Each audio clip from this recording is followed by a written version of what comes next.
Hawakan mo. Hawakan, buksan mo. Ikaw magbukas.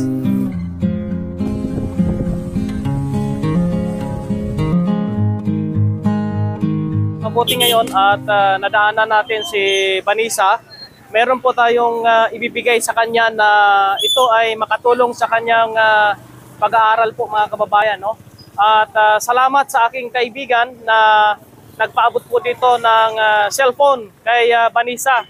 Ate Edelmira, thank you very much. Ito yung GPAIS, dito po nag-aaral si Vanessa mga kabayan. Sinasabi po ng halos lahat na kailangan talaga ni Vanessa ng cellphone mga kababayan.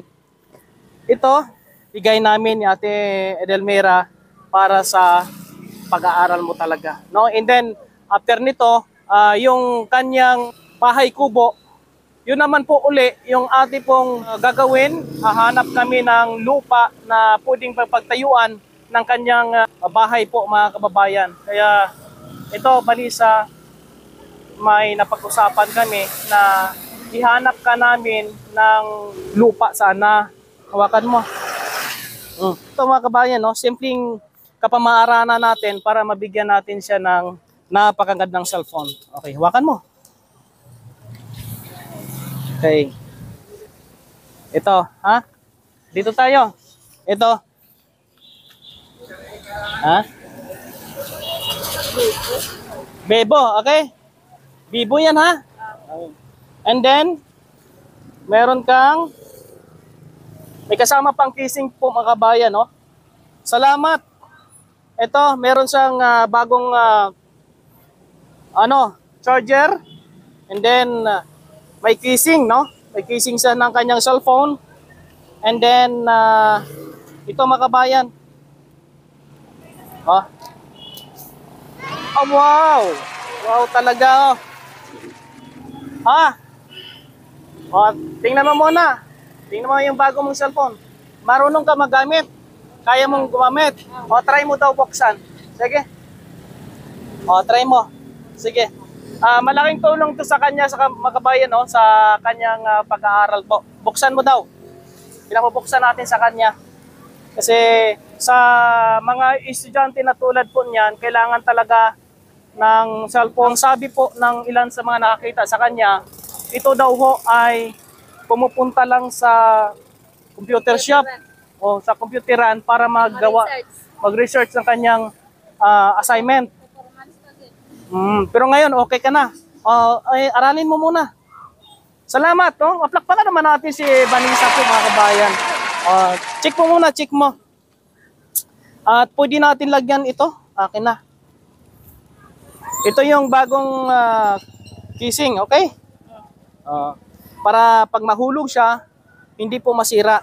Ano? Okay. May Facebook ka? Anong Facebook mo? Ilagin mo dito. Vanessa Manigos. Ayan. Ang password nito, ito ha. Ito. And then, napakaganda. Naglo-loading po mga kabayan, no? Wow, grabe. Anong tawag nito na cellphone? Anong tawag nito? Bibo. Ito, ang charger mo ha. Ito na yun, oh. Okay? Ikaw na bahala ha. Ingatan mo yan na hindi mawala, na hindi masira. Kasi importante po sa'yo yan. Uuwi ka na ngayon. Sige. Ay, try natin. Mag-selfie muna kami, no? Mag-selfie kami ni Vanessa.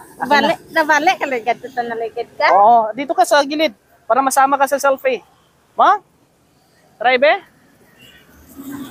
Dali na dito, harap. Sama ka mo. Okay, Kapia. Wow! Ganda. Ang ganda ng kamera. Ang ganda mo dito. Bakit ang pangit ko naman dito? Sa'yo na yan. Ha? I-login mo yung Facebook mo. I-login mo. Try mo daw i-login yung Facebook. Sige.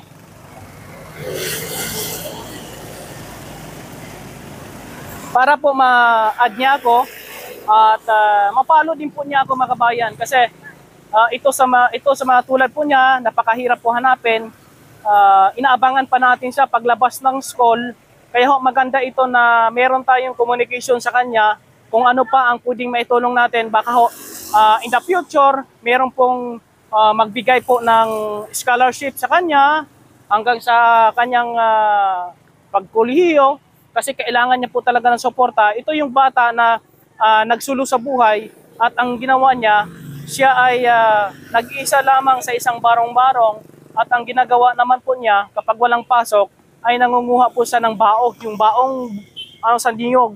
Yung ginagawa niya, binibinta niya ito at yung ginagamit niya pamasahe kapag wala siyang pamasahe. Mula dito sa school hanggang doon ay maglalakad po siya mga kababayan. Kaya ho, nung nalaman natin yung kwento niya, grabe, nag-assist agad ako na tutulungan namin ito at marami naman pong tumulong dito ho sa kanya mga kababayan. Mag-connect tayo sa internet para ma-add mo ako. Okay? No? Masaya ka na? May parang malungkot ka. Bawiin ko na lang to. Malungkot eh. Bawiin ko na lang to kasi hindi siya masaya. Masaya ka? Oh, masaya daw siya. Okay? Oh. Ikaw na bahala nan. Hawakan mo na yan. Congratulations! Oh, congratulations sa'yo, ha? Okay, may bagong cellphone. Yung cellphone mo at saka yung cellphone ko, mag-isa. Oh, Tingnan mo yan. yung cellphone niya, tingnan mo. Yung cellphone ni Imok, iisa lang. Kasi iisa lang pinanggalingan. Diba? Kambal yan, kambal. Tara, ihatid ka na namin doon, ha? Ha? Okay. Yan po mga kabayan, maraming salamat at abangan nyo pa po yung ating pong update dito sa kanya sa ating pagtulong po sa batang ito. At sinisikap natin na matulungan natin siya sa kanyang pag-aaral sa tulong po ng ating vlogs, sa tulong ng ating mga sponsor. Maraming salamat. Maraming salamat ulit kay Ate Edelmera. Thank you, ha. At sa lahat po ng ating mga kaibigan na sumusuporta sa ating mission, maraming salamat sa inyong lahat. No? Hanggang sa muli. Bye-bye. Ihatid muna namin doon si Vanessa para hindi na po siya maglakad o mamasahe.